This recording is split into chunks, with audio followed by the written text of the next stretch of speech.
બધાય વૈષ્ણવને ઝાઝા કરીને જય શ્રી.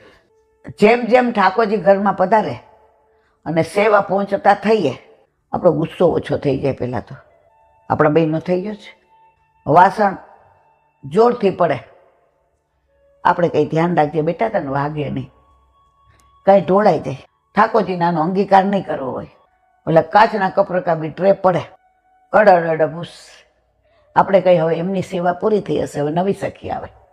તો ઠાકોરજી ઘરમાં પધારે પછી તમારામાં ધીરે ધીરે સ્વભાવમાં પરિવર્તન આવે અને આવે.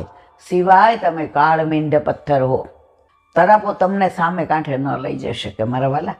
એ તરાપાને ડૂબાડે તો ઘણાય કે અન્ય માર્ગે ગુરુ ન હોય તો કાંઈ ભગવાન આપણે ન મળે.